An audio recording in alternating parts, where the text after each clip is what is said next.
Assalamualaikum warahmatullahi wabarakatuh. Kami dari kelompok 1 akan mempresentasikan anti-aliasing.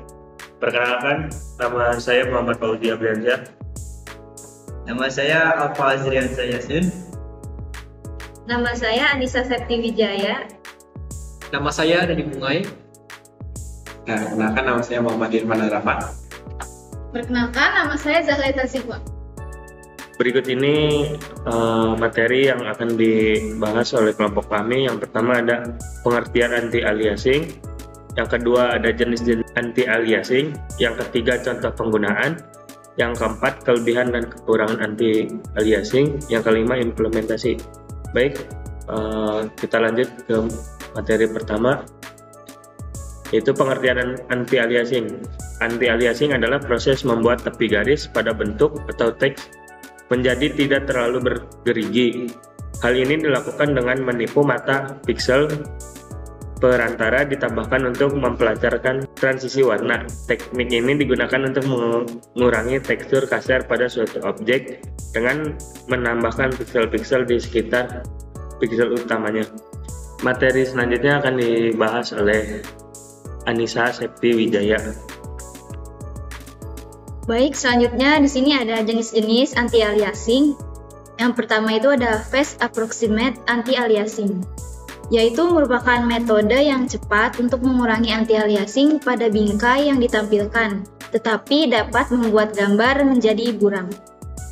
Lalu yang kedua ada Multisampling Anti-Aliasing, yaitu merupakan metode yang cepat untuk mengurangi anti-aliasing pada bingkai yang ditampilkan, tetapi dapat membuat gambar menjadi buram.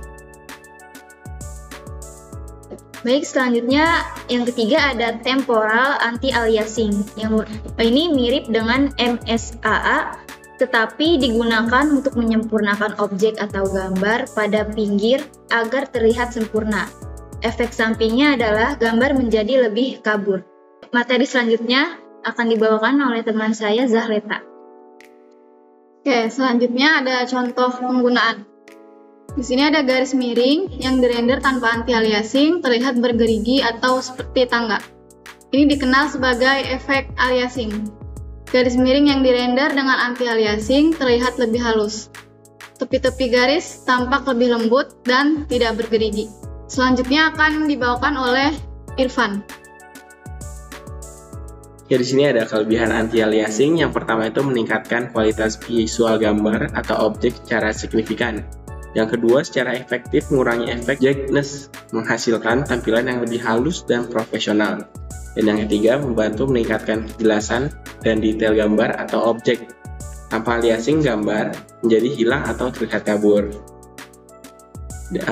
Juga ada kekurangan di anti-aliasing, yaitu memerlukan lebih banyak daya pemrosesan karena harus menghitung dan menerapkan efek smoothing pada piksel di sekitar tepi objek. Meningkatkan ukuran file grafis karena adanya tambahan data piksel dan informasi warna. Anti-aliasing pada teks dapat menyebabkan teks tampak buram atau enggak tajam, terutama pada ukuran font yang kecil. Dan selanjutnya akan dibahas oleh Mas Alfa. Oke, di sini saya akan melanjutkan materinya, yang dimana itu implementasinya. Yang dari ada potongan source code-nya itu pertama ada package congraph. Package congraph ini itu mengelompokkan kelas-kelas terkait grafik komputernya. Lalu ada import. Di sini ada dua import. Yang pertama Java Swing dan Java AWT. Di mana itu untuk mengimpor komponen-komponen untuk tampilan aplikasi. Dan sedangkan untuk AWT itu mengimpor kelas-kelas untuk menggambar atau memanipulasi grafik. Lalu ada potongan di public class anti-aliasing extend panel. Itu berfungsi untuk mendefinisikan kelas untuk membuat panel. Lalu di sini ada yang override. Itu override berfungsi untuk menggantikan metode dari superclass-nya. Selanjutnya ada protect void pen component, yaitu metode untuk menggambar di panel. Lalu ada super pen component. Ini berfungsi untuk memastikan komponen lain digambar sebelum kita menggambar sendiri. Selanjutnya ada grafik 2D, G2D sama dengan grafik 2D.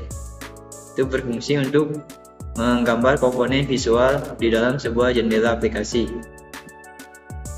Lalu selanjutnya ada G2D set rendering in. Ini itu berfungsi mengaktifkan penghalusan tepi atau anti-aliasing. Lalu ada set color. Set color ini dimaksudkan untuk mengatur warna gambar pada aplikasinya. Lalu selanjutnya ada deklarasi in x.1. Itu dimaksudkan untuk mendefinisikan koordinat x dari 3 titik sudut segitiga. Lalu ada in y.1 itu untuk mendefinisikan koordinat y dari 3 titik sudut segitiganya. Yang terakhir ada komponen G2D fill polygon, yaitu berfungsi untuk menggambarkan segitiganya berdasarkan koordinat yang telah ditentukan di atas, yaitu pada in x.1 dan in y.1. Materi selanjutnya akan dibawakan oleh Dani. Baik, di sini saya akan menjelaskan sebuah implementasi program dari perbedaan penggunaan no anti-aliasing dengan menggunakan anti-aliasing. Di dalam program NetBeans ini terdapat package yaitu bernama anti-aliasing kelompok 1, lalu terdapat 2 import yang telah dijelaskan sebelumnya. Lalu dalam public class anti-aliasing ini terdapat sebuah program untuk menjalankan sebelum dan sesudah menggunakan anti-aliasing. Lalu dalam prepare static void gframe ini berfungsi untuk memuat sebuah window pada sebuah program, dan pada static void main di sini berfungsi untuk metode untuk menjalankan program segitiga tersebut. Jika kita menjalankan program tersebut, di sini ada 2 perbandingan antara no anti-aliasing dengan menggunakan anti-aliasing. Di dalam teknik ini kami menggunakan jenis TXAA karena hanya sebuah objek di garis tepi-tepi yang bergerigi dan setelah di-anti-aliasing tidak bergerigi. Jika kita melakukan zoom seperti ini, di sini telah jelas perbedaan antara no anti-aliasing dengan penggunaan anti-aliasing. Selanjutnya untuk kesimpulan akan dijelaskan oleh Fauzi. Baik, pada kesimpulan kelompok kami yaitu anti-aliasing adalah teknik penting dalam grafis komputer yang bertujuan untuk mengurangi efek aliasing atau tampilan tepi bergerigi pada objek digital. Dengan menggunakan anti-aliasing, tampilan grafis bisa menjadi lebih halus dan lebih enak dipandang. Namun, pengguna teknik ini juga memiliki beberapa kekurangan yang perlu dipertimbangkan, terutama dalam konteks performa dan kualitas akhir tampilan.